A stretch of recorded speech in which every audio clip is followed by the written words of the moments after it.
New tonight, a look at just exactly what are ghost guns. Rochester police recently arrested a Brooklyn Park man after finding materials used to make one of these 3D weapons. A ghost gun is any firearm without a serial number. Oftentimes, it's a partially made gun that comes in a kit, essentially being created by the gun owners themselves. ABC 6 News reporter Emily Pofall has been looking into ghost guns in our area. Emily, you spoke with law enforcement today about them. Can you share with us some of the concerns that they have this evening? Yeah, absolutely, Robin. Law enforcement say that ghost guns are making it harder to solve crime, and national studies are also showing that ghost guns are increasingly involved in crime. But what does that mean here locally? Rochester police arrested 20-year-old Theophilus Dre on Friday, and he was charged with felony possession of a machine gun. Officers also found a case full of materials to create a handgun. None of those materials contained any serial or identification numbers. It's what some call a ghost gun.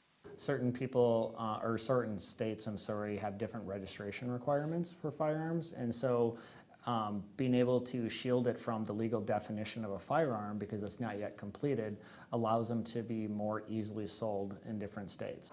A February study by the Federal Bureau of Alcohol, Tobacco, Firearms, and Explosives shows ghost guns are an emerging issue. The number of ghost guns being submitted to the ATF more than doubled between 2020 and 2021. The Olmsted County Sheriff's Office says it's hard to get a clear picture of how many ghost guns are used in crime here locally. I do know that from time to time we are recovering ghost guns.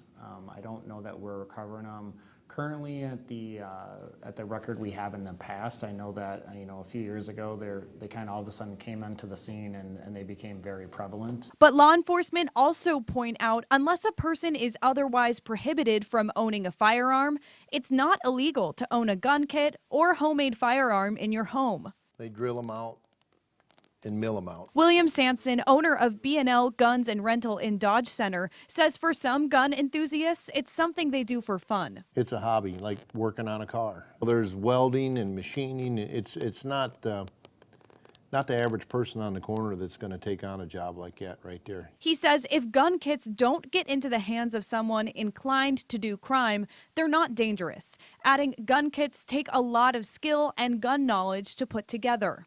If that thing's off just, several thousandths, then that gun won't function. But Sanson and the sheriff's office emphasize it's safer for the public if all guns are registered with a serial number. That's part of the responsibility of the person that builds that firearm, register it and put a serial number on it. Last year, a new federal law took effect that requires all commercial makers of gun kits to include a serial number. The Olmsted County Sheriff's Office says that law may have led to a decrease in ghost gun traffic here locally. Robin?